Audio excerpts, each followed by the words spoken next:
Buenos días, mi nombre es Susana Tobías, formo parte del Servicio de Otorrinolaringología y hoy os voy a presentar una sesión sobre el abordaje del paciente con patología vestibular.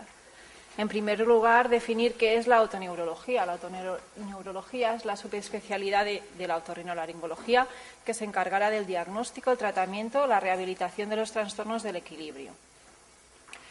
En general, los síntomas de vértigo y mareo suponen hasta 4 millones al año de visitas en urgencias en Estados Unidos. Y suponen hasta el 2,5% de todas las visitas en urgencias, con una prevalencia cerca del 50% para el síntoma vértigo, cerca del 40% para el síntoma inestabilidad y el mareo un 35,6%. Los tres síntomas se pueden relacionar entre ellos, presentándose en varias combinaciones hasta cerca del 70%. Y se relacionan con caídas en pacientes mayores de 65 años hasta en un 25%. A menudo es frustrante tratar un paciente mareado. Es importante abordarlo bien, con una buena anamnesis, una exploración clínica adecuada y las exploraciones complementarias adecuadas. Dentro de la anamnesis debemos saber diferenciar entre el síntoma vértigo, mareo e inestabilidad. Vértigo será la ilusión de movimiento o rotación del entorno o del mismo paciente, mientras que el síntoma mareo es mucho más inespecífico y difícil de definir e interpretar, tanto para el paciente como para el médico. Sería una sensación de perturbación de la orientación espacial y malestar, pero sin ilusión de movimiento.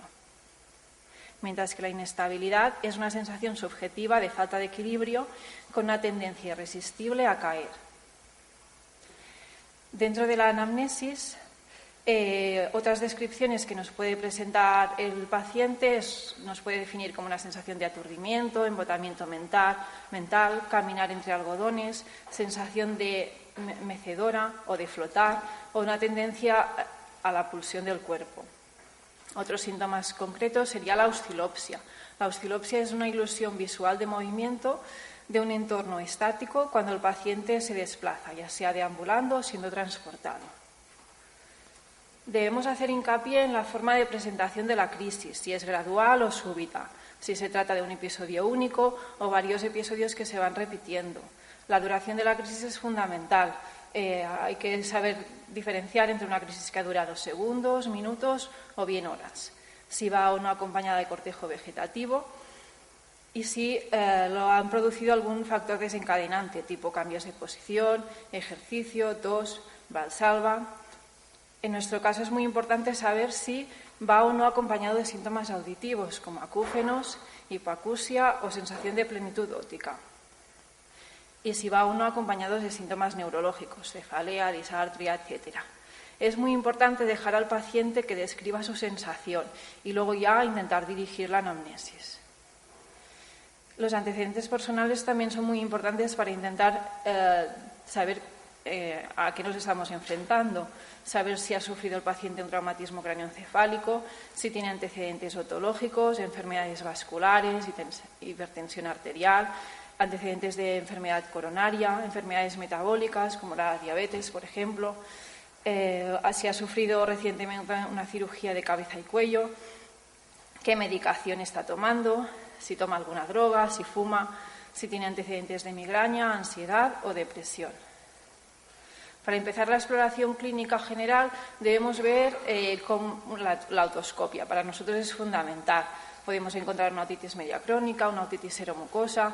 Seguimos con una exploración ORL general para ver si el paciente tiene hipoacusia. Para diferenciar entre una hipoacusia neurosensorial o transmisiva, contamos con la acumetría. Y ya luego deberíamos hacer el resto de exploraciones de la audición, como audiometría tonal, audiometría verbal, etc. Nos centramos ahora en la exploración clínica vestibular. Cuando nos encontramos con un paciente con vértigo agudo, normalmente estará acostado sobre el lado más afecto y puede presentar una inclinación anormal de la cabeza, lo que llamamos ocular tilt reaction. Si está acostado sobre el lado patológico, si el tilt está hacia el lado patológico, será un daño vestibular periférico o a nivel de los núcleos vestibulares. Mientras que Si presenta un tilt contralateral, debemos sospechar un posible origen central. Seguimos explorando la alineación ocular con el Covert test. El Covert test lo haremos con la oclusión alternante de los ojos para poder evaluar las modificaciones a ese nivel. Esto nos puede hacer ver forias, que es estrabismo latente, o tropias, estrabismos manifiestos. Y si hay o no desviación vertical, lo que llamamos una skew deviation, o bien también una exploración del músculo oblicuo superior. Con la convergencia lo hacemos acercando un objeto a la nariz de los ojos, que deben aproximarse entre sí. Si está alterado, esto nos sugiere patología central, pero debemos pensar que en edad avanzada puede también estar alterado. La convergencia nos puede exponer a alterar la intensidad y o la dirección de algunas formas de nistagmo central. Seguimos con el examen de los movimientos oculares, viendo la estabilidad de la mirada, que nos puede para ver si existe o no un nistagmo espontáneo, si hay intrusiones sacádicas, y poco a poco os iré explicando cómo explorar las sacadas, el seguimiento lento y el examen del reflejo vestíbulo-ocular. Dentro de la estabilidad de la mirada debemos ver si hay o no nistagmo. ¿Qué es un nistagmo? Es un movimiento involuntario, incontrolable de los ojos, que puede aparecer de modo espontáneo o bien provocado por movimientos de los ojos, de la cabeza o del cuerpo.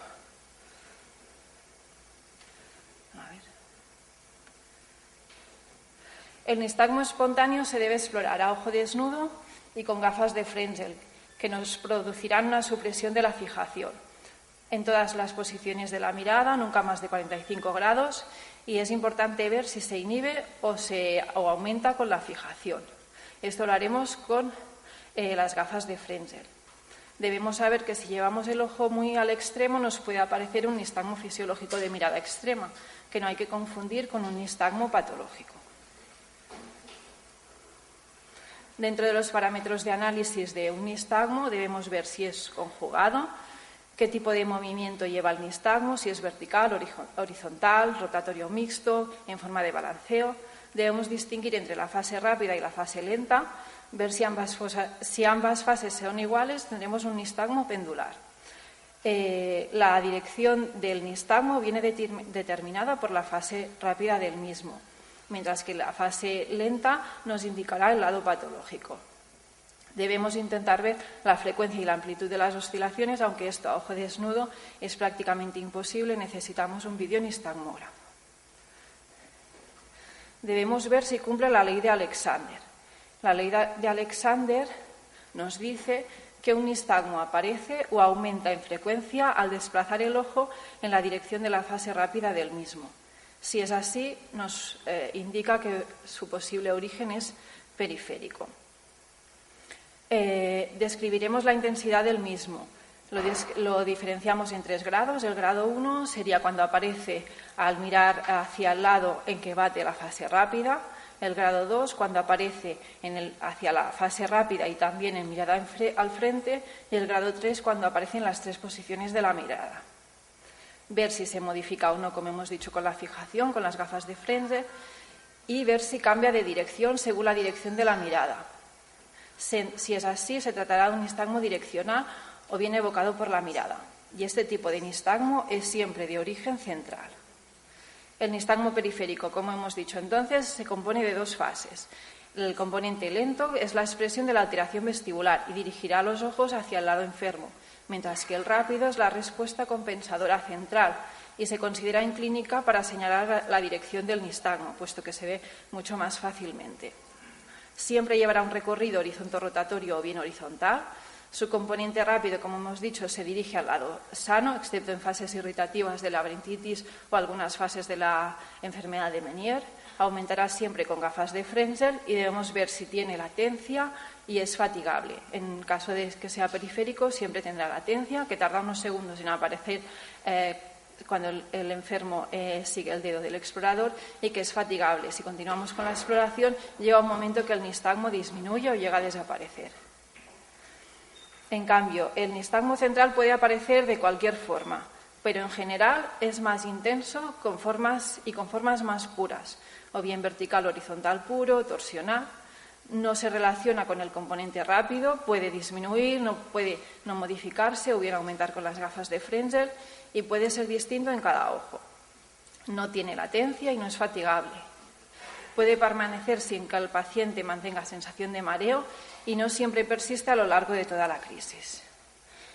Ahora os enseñaré algunos tipos concretos de nistagmo. Aquí tenemos una paciente con un nistagmo espontáneo pendular. Es un nistagmo bidireccional que está compuesto por fases lentas de igual velocidad y sin sacadas correctoras. Hay dos tipos, el congénito y el adquirido. El congénito se desencadena con la fijación y disminuye o desaparece en ausencia de fijación. Es horizontal o rotatorio. Variando con la posición de la cabeza, tienen un punto nulo donde disminuye la frecuencia del nistagmo y tienen una mejor visión. Con la convergencia se reduce o anula y pueden tener una buena lectura y no tienen síntomas asociados como oscilopsia o alteraciones del equilibrio. En cambio, el adquirido se produce por lesiones a nivel del tronco del encéfalo o bien los núcleos profundos cerebelosos, no presenta punto nulo y estos pacientes sí tienen además clínica de oscilopsia e inestabilidad. Puede ser horizontal, vertical o torsional y disconjugado. El nistagmo vertical inferior aparece en la posición primaria de la mirada, pudiendo ser de baja amplitud. Cumple con la ley de Alexander, por lo tanto, en la mirada hacia abajo es cuando lo vamos a ver mejor. Y suelen presentar oscilopsia e inestabilidad ocular con tendencia a caer hacia atrás. Este tipo de nistagmo lo podemos encontrar cuando hay intoxicación por fármacos, en patología central como malformación de Arnott-Chiari, degeneraciones cerebelosas, esclerosis múltiples, tumores, etcétera, a nivel del tronco, o déficits de magnesio y de vitamina B12. El nistagmo vertical superior también lo encontramos en posición primaria de la mirada. No aumenta en la mirada lateral, cumple la ley de Alexander. La convergencia puede acentuar, inhibir o invertir la dirección del nistagmo y es importante no confundirlo con el componente vertical del vértigo posicional paroxístico benigno. Lo encontraremos en casos de encefalopatía de Wernicke, intoxicaciones farmacológicas o patologías centrales, sobre todo afectación a nivel del tronco del encéfalo. En el caso del nistagmo torsional puro, también aparece en posición primaria de la mirada. Su intensidad cambia con la rotación de la cabeza y suele anularse con la convergencia. Lo encontramos en lesiones del tronco del encéfalo, en esclerosis múltiple o como un síntoma paraneoplásico. El nistagmo evocado de la mirada aparece cuando el paciente coloca los ojos en mirada lateral. Debemos diferenciarlo del nistagmo fisiológico de mirada extrema. Es un nistagmo espontáneo con vista al frente que cambia de dirección con la dirección de la mirada, cambiará de dirección. Puede ser simétrico, siendo de la misma intensidad y frecuencia a ambos lados, o bien asimétrico, que tiene un nombre propio, es el nistagmo de Brun. Es un nistagmo de alta frecuencia y baja amplitud cuando mira al lado contrario a la lesión, mientras que cuando mira al mismo lado de la lesión se convierte en un nistagmo de baja frecuencia y gran amplitud. El nistagmo evocado por la mirada simétrico lo encontraremos en caso de lesiones a nivel del flóculo cerebeloso o del núcleo vestibular medial o ante fármacos como anticonvulsivantes, hipnóticos, sedantes, ansiolíticos o el alcohol, mientras que el nistagmo de Brun lo encontraremos en tumores a nivel del ángulo pontocerebeloso. El nistagmo de rebote o nistagmo de Hood es un nistagmo a la mirada excéntrica, que al volver al centro aparece un nistagmo transitorio con fase rápida opuesta al nistagmo original. Este nistagmo lo podemos encontrar tanto en pacientes sanos como en lesiones cerebelosas a nivel del flóculo y el paraflóculo.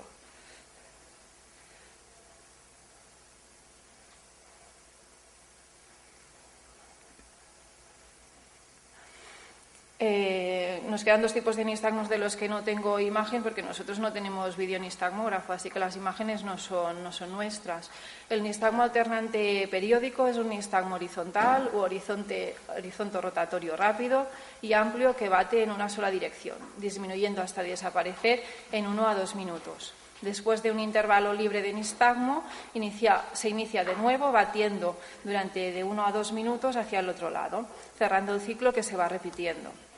Esto lo encontramos en enfermedades desmielinizantes, neurosífilis o malformación de Arnold-Chiari, que supone una alteración a nivel del tracto vestibulocular a nivel de la unión pontomedular.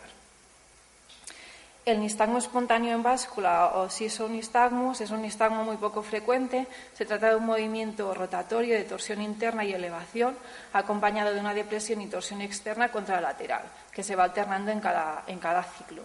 Y este tipo de nistagmo lo encontraremos en lesiones mesencefálicas o a nivel del quiasma óptico.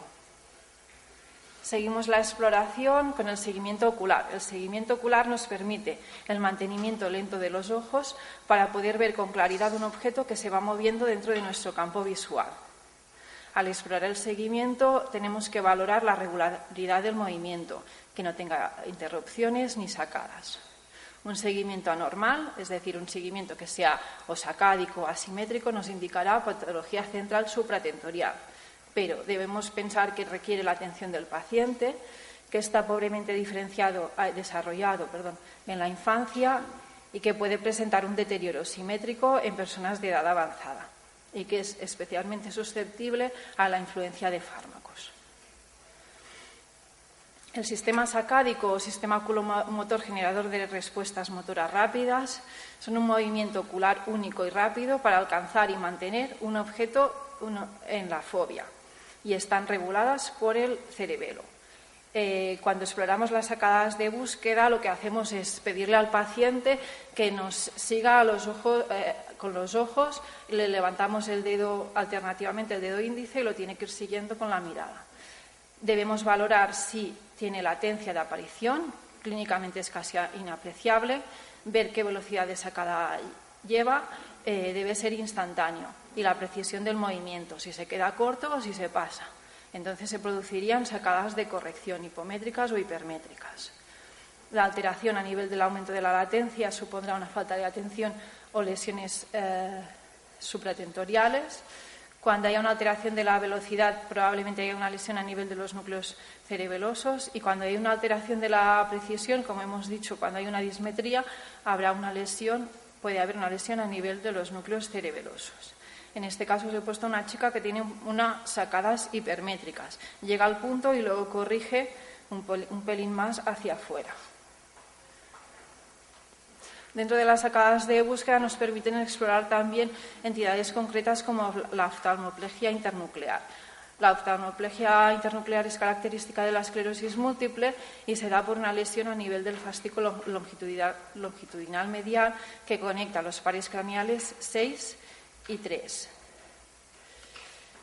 Se produce una paresia del ojo abductor con un nistagmo del ojo abductor. Para hacer un diagnóstico diferencial con una parálisis del recto medio debemos saber que se conserva la convergencia, o sea, los dos ojos se aproximan al acercar un objeto a la nariz. Para nosotros como otorrinos es muy importante la exploración del BOR. El BOR es el reflejo vestíbulo-oculomotor. El BOR nos permite detectar un movimiento cefálico y generar un movimiento ocular correctivo para poder mantener una imagen estable en la retina. Su rendimiento es más eficaz cuando el estímulo se realiza a frecuencias típicamente presentes en la vida cotidiana, entre 1 y 3 hercios, que suelen ser los giros de cabeza con escaso ángulo y de giro rápidos y cortos. Con este propósito se desarrolló la maniobra oculocefálica, que ahora os voy a explicar más detenidamente. La medida estándar de la función vestibular periférica es la ganancia del reflejo vestibulocular, que es el cociente entre la velocidad de la cabeza y la velocidad correctora del ojo. La ganancia perfecta sería la que más se acercara a 1. Como os comento, el reflejo vestibulocular se explora con la maniobra oculocefálica que describieron Halmaz y Courtois en el 88. Supuso un gran avance para el estudio de este reflejo en los casos de disfunción vestibular agudo. Es un signo que objetiva una disfunción a nivel del canal semicircular horizontal, como hemos dicho, con un estímulo frecuencial entre 1 y 3 hercios. Y gran parte de nuestra exploración y de las pruebas vestibulares se basan en el estudio de este reflejo. La maniobra oculocefálica la realizamos pidiendo al paciente que nos mire a la nariz fijamente y haciendo un movimiento brusco de la cabeza hacia ambos lados. Si es normal, nos debe seguir con la mirada. Si está alterado, ahora veremos una paciente en que realiza una sacada correctiva contralateral al movimiento cefálico, produciendo una respuesta deficiente del reflejo vestíbulo ocular. Esto se da en casos de disfunción vestibular periférica aguda, mientras que si la sacada correctiva es en la misma dirección del movimiento de la cabeza, le llamamos BOR hiperactivo, y esto se da en lesiones centrales a nivel del cerebelo.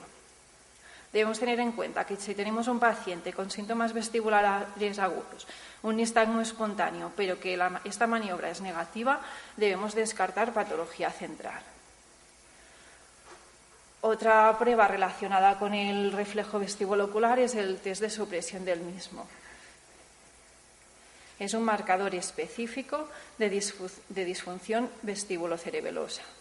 Con el paciente sentado le pedimos que estire los brazos, cogiéndose las manos y subiendo los pulgares hacia arriba. Debe fijar la vista en sus pulgares y girar todo el cuerpo en bloque.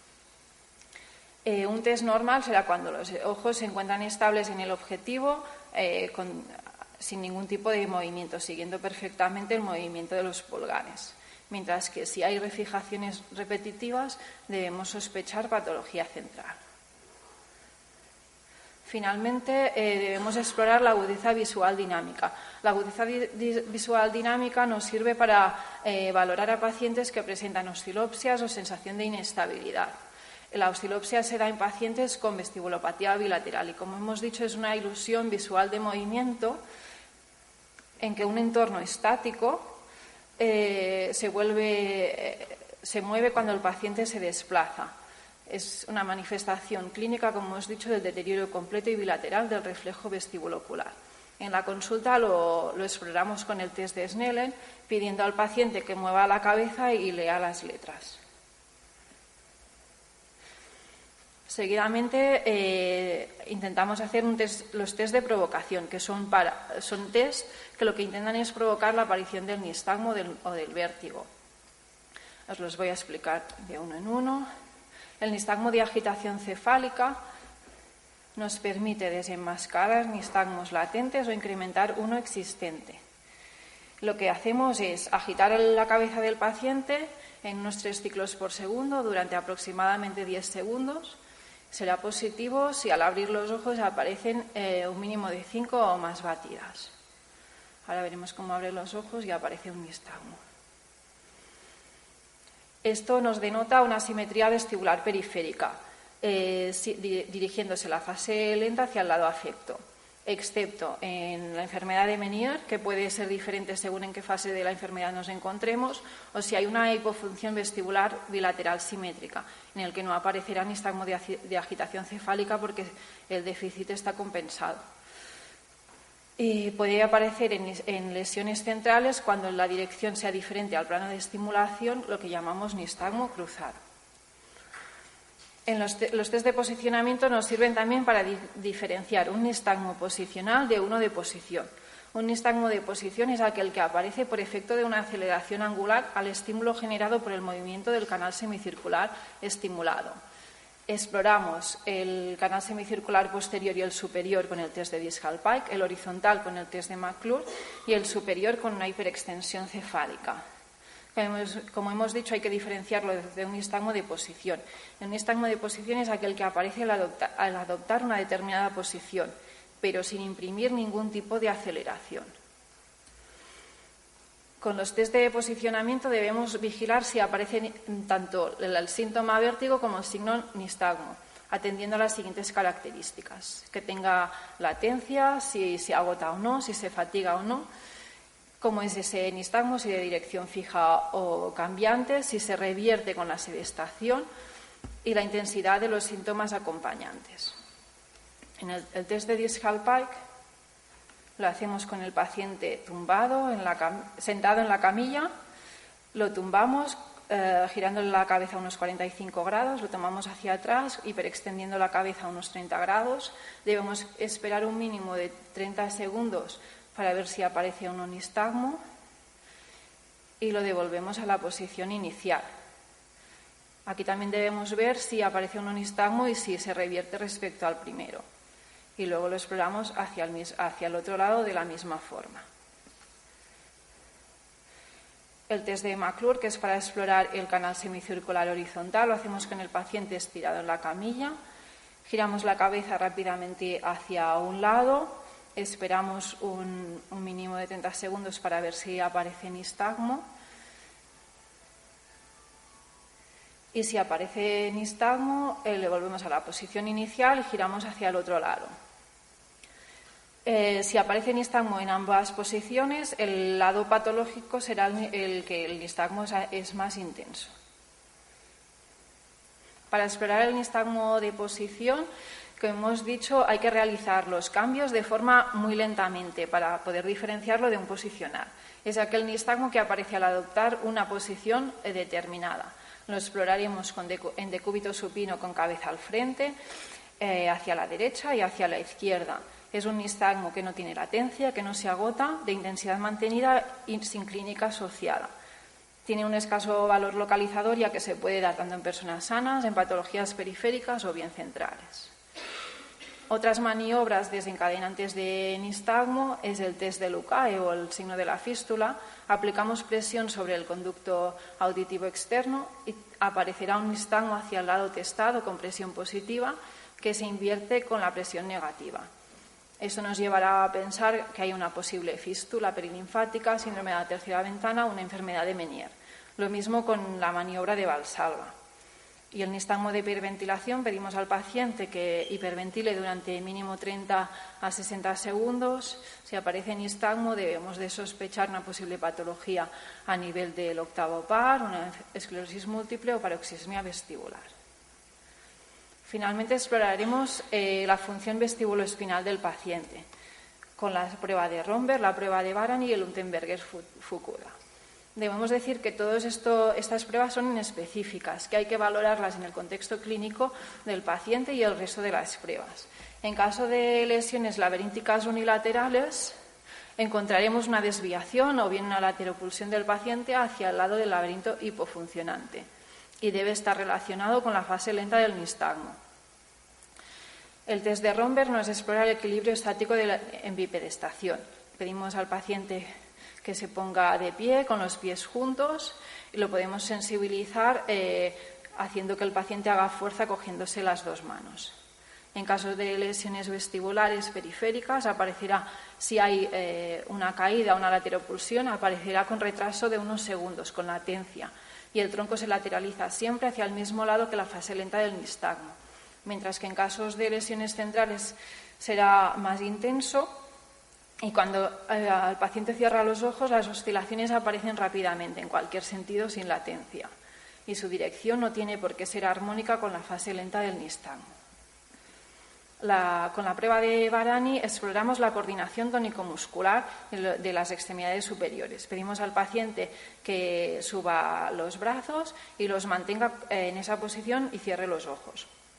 En lesiones centrales encontraremos la desviación de un solo miembro, más notorio cuando se realiza en plano vertical o se desvía o que de repente se desvía hacia el lado que no esperábamos nosotros. La prueba de Unterberger-Fukuda estudia el equilibrio dinámico activo. Pedimos al paciente que ande subiendo las rodillas sin desplazarse sobre el mismo punto. En lesiones centrales las oscilaciones serán más amplias, pero sin que exista una desviación significativa a derecha o izquierda, mientras que en una lesión periférica debe haber un giro de más de 45 grados hacia la derecha o hacia la izquierda. Con la marcha en tándem pedimos al paciente que ande en talón punta. Lo pedimos que lo haga con ojos cerrados y con ojos abiertos. En un paciente sano tendremos una marcha normal en ambas condiciones, mientras que si hay un problema periférico estará alterado solo cuando ande con los ojos cerrados, cayendo siempre hacia el lado enfermo.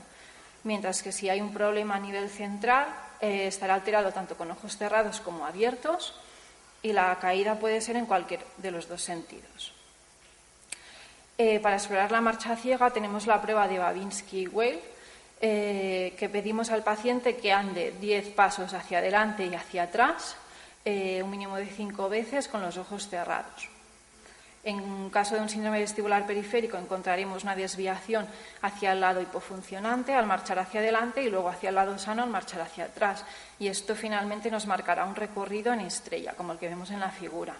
Mientras que en casos de síndromes periféricos que se están compensando o bien síndromes vestibulares centrales, la marcha sufrirá oscilaciones más o menos homogéneas, tanto a derecha como a izquierda, y nos hará una forma como en zigzag. Todo esto es útil para explorar los pacientes que nos vienen a la consulta con un vértigo crónico, pero es muy importante, sobre todo, diferenciar la patología vestibular de la periférica de la aguda cuando tenemos un paciente, por ejemplo, en la urgencia con un síndrome vestibular agudo. El síndrome vestibular agudo se define como un vértigo agudo, persistente, que dura de días a semanas, con clínica vegetativa acompañante, intolerancia al movimiento de la cabeza, inestabilidad al caminar y con nistagmo. Supone alrededor de un 10 a un 20% de todos los pacientes que acudirán a la urgencia con síntomas de mareo o vértigo. De estos pacientes presentan los que cumplen la definición de síndrome vestibular agudo hasta en un 25% riesgo de infarto, mientras que los otros pacientes que acuden con síntoma vértigo o mareo tienen un riesgo de infarto entre el 4 y el 6%. De los pacientes que responden a la definición de síndrome vestibular agudo, que en un 70% supondrán serán debido a causas benignas. El TAC craneal tiene una baja sensibilidad para el infarto agudo, menos del 16%, sobre todo cuando hay un problema a nivel de la fosa posterior. Mientras que la resonancia magnética cerebral sabemos que normalmente no disponemos de ella en urgencias y a pesar de ello, hasta en un 12% nos pueden dar falsos negativos en infartos vertebrovasculares tempranos. Por lo tanto, se nos hace imprescindible tener predictores clínicos para identificar a aquellos pacientes con vestibulopatías agudas de origen central, para poder hacer un diagnóstico clínico topográfico del síndrome vestibular agudo. Se ha descrito el protocolo HIMSS. Es un protocolo que nos permite diferenciar vértigo periférico de infarto posterior mediante 3 signos clínicos. El acrónico responde a Head Impulse, que lo podemos hacer tanto clínico como videoasistido. Se trata de realizar la maniobra oculocefálica que os he explicado. Un HIT normal será un potente indicador de un problema central, mientras que un HIT positivo será un indicador, aunque débil, de patología periférica. Debemos ver cómo es ese nistagmo, estar atentos a no encontrar un nistagmo de dirección cambiante y el test de skew. Si encontramos un test de skew con una desviación vertical, esto es un signo de patología central.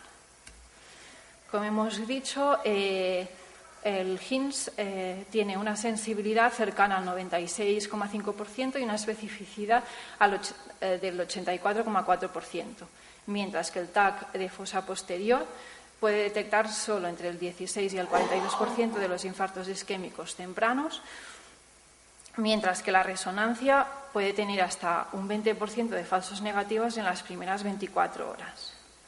Con el protocolo HIMSS podemos diferenciar un paciente que tenga un síndrome vestibular agudo con probable causa benigna o probable causa peligrosa.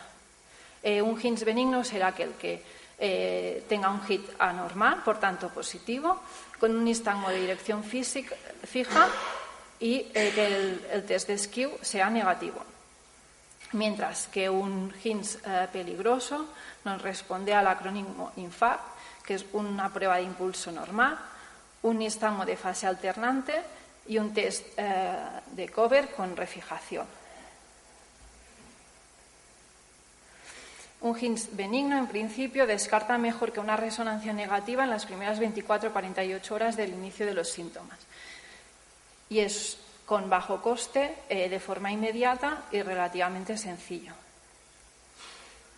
Aquí os he puesto un cuadro con un diagnóstico diferencial del resto de síndromes vestibulares. Podemos diferenciar los vértigos según sean episódicos posicionales, en los que tendremos un posible vértigo paroxístico posicional benigno o bien central. Esto nos lo diferenciará realizando un test de discal pike o un test de la barbacoa o supine roll, que es el test de McClure que os he explicado. Un vértigo episódico espontáneo, debemos de pensar en una posible migraña asociada, un vértigo asociado a migraña, una enfermedad de Meniere, hipoglucemias o accidentes isquémicos transitorios. Esto nos lo diferenciará una buena anamnesis, viendo la frecuencia de los episodios, qué duración total tiene el episodio, qué síntomas asociados presentan y los antecedentes del paciente. Los vértigos de aparición aguda o continua después de una exposición, pues lo mismo, lo diferenciaremos con una buena historia, si ha habido una intoxicación, un trauma después de una cirugía o bien una encefalopatía de Wernicke. Mientras que un vértigo tanto agudo como continuo de aparición espontánea, aquí sí que nos interesa hacer el protocolo Hinds, además de una exploración otoneurológica y neurológica completa.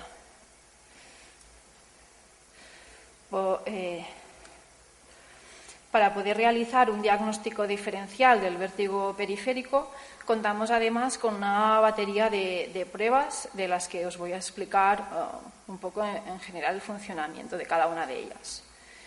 El videonistagmógrafo nos permite estudiar el reflejo vestibular y las vías oculomotoras. Nos permite localizar la lesión, cuantifica el daño vestibular y el grado de compensación alcanzado a nivel del reflejo vestibulocular.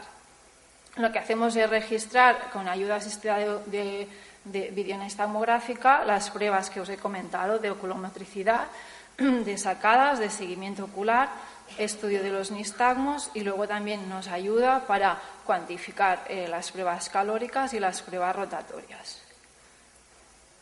La prueba calórica se basa en estimular los canales semicirculares horizontales de cada oído para determinar su actividad. Lo que hacemos es estimular los dos oídos con agua caliente y con agua fría, lo que denominamos estimulación bitérmica bilateral alternante. Como hemos dicho, registramos la actividad nistágmica con el videonistagmógrafo. El estímulo calórico provocará una corriente de la endolinfa en el canal semicircular horizontal que desplazará la cúpula de la ampolla del canal. Esto provoca o bien una estimulación o bien una inhibición a nivel del canal semicircular horizontal y la aparición correspondiente de un nistagmo en una determinada dirección. El nistagmo será hacia el oído estimulado cuando apliquemos agua caliente y huirá del oído estimulado cuando apliquemos agua fría.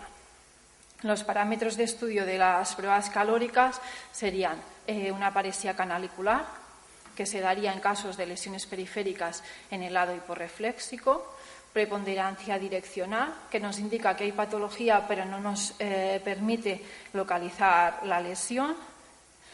Cuando nos da una hiperreflexia vestibular debemos sospechar una lesión central y luego veremos si existe o no supresión del nistagmo.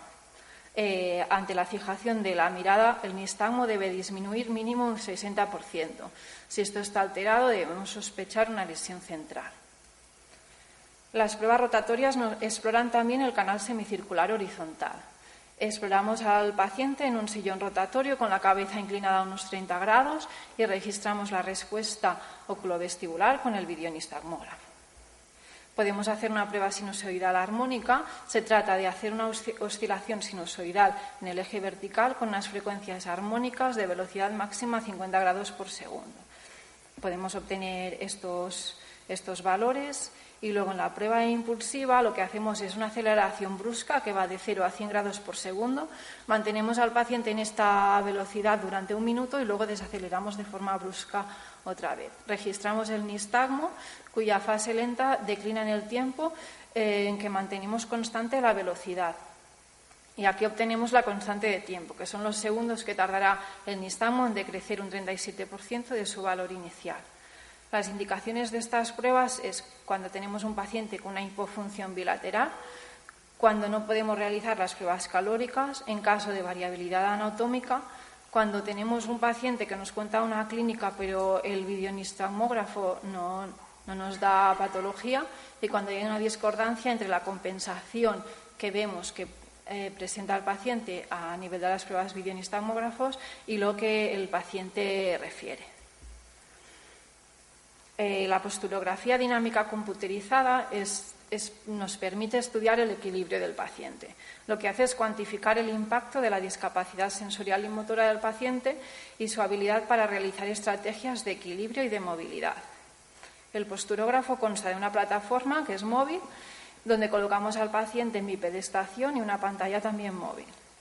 Lo que hacemos es estudiar al paciente en 6 condiciones: ojos abiertos, cerrados, entorno visual fijo o móvil y plataforma fija o móvil. Lo que obtenemos es el porcentaje de equilibrio que lo representamos en un diagrama de barras. Representamos el porcentaje de estabilidad en cada una de las 6 condiciones estudiadas. Vemos el centro de gravedad y luego el análisis de estrategia. La cantidad relativa de movimiento de tobillo o bien de cadera que utiliza el paciente para intentar mantener el equilibrio. La posturografía nos informará del sistema que soporta el control del equilibrio y la postura en este paciente. Lo dividimos en estos 5 patrones y sus indicaciones serán determinar el estado funcional, el grado de inestabilidad y la dependencia sensorial del paciente, y es fundamental para planificar y monitorizar la rehabilitación del paciente. El VideoJet Impulse Test es la exploración videoasistida de la maniobra oculocefálica que hemos explicado. Mide la ganancia del reflejo vestibulo-ocular y por primera vez podemos explorar los 6 canales semicirculares. Decir que la maniobra oculocefálica permite visualizar solo las sacadas correctoras visibles para el ojo humano, que la valoración de estas sacadas por el observador es subjetiva y que requiere aprendizaje. Además, que aparezcan requieren un mínimo de disfunción vestibular entre un 40 a un 50% de paresía canalicular. Y además existen sacadas correctoras que no son visibles para el ojo humano, las cover sacadas, que son aquellas que se dan cuando el paciente está moviendo la cabeza. Entonces, para registrar estas sacadas, contamos ahora con el VideoJet Impulse Test, que nos dará un diagrama final viendo la ganancia de cada impulso cefálico con el movimiento correspondiente de la cabeza y el giro para cada giro. En este caso valoramos si la ganancia es menor a 0,8, decimos que es deficitaria en caso de disfunción vestibular unilateral.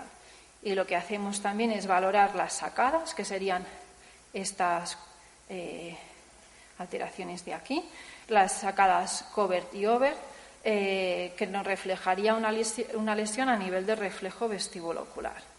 Las indicaciones de esta prueba sería el estudio del reflejo vestibular ocular. Por tanto, todos los pacientes en una consulta de otoneurología se beneficiarían de esta prueba, incluido cuando hay un problema bilateral. Es importante para monitorizar los pacientes, nos sirve para monitorizar a los pacientes después de una ablación vestibular con gentamicina intratimpánica y nos sirve, como hemos visto, para el diagnóstico diferencial con patologías centrales.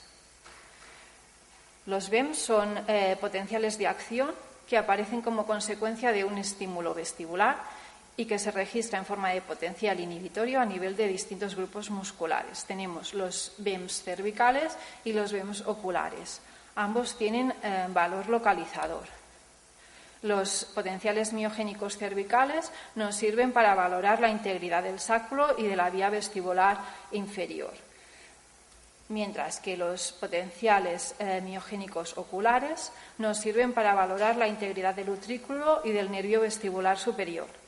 Con ambos, tanto los BEMs oculares como los cervicales, obtenemos un estudio completo de todo el sistema vestibular a nivel del laberinto. Los posibles hallazgos en estos potenciales son ausencia uni o bilateral del potencial, que nos indicaría un daño de los órganos otolíticos, una asimetría, que sería patológica cuando sea mayor al 50%, o un retraso de la aparición de la onda, que esto nos sugeriría patología central. Las indicaciones de los BEMs son estudio de la neuritis vestibular, estudio de la enfermedad de Meniere, dehiscencias del canal semicircular horizontal, neurinomas vestibulares, ototoxicidad por gentamicina, estudios de patologías del oído medio y también estudio de patología central. Finalmente, también podemos registrar el evento electrofisiológico que tiene lugar en la cóclea tras un estímulo acústico. Esto se denomina electrococleografía. El estímulo está compuesto por dos componentes presinápticos y un componente postsináptico. Esta prueba está indicada en caso de, para poder estudiar el hidrops endolinfático, enfermedad de Meniere, el estudio auditivo en población pediátrica, estudio de neuropatía auditiva en población general, las fístulas perilinfáticas y para monitorizar tratamientos médicos y quirúrgicos en este tipo de patologías. Muchas gracias.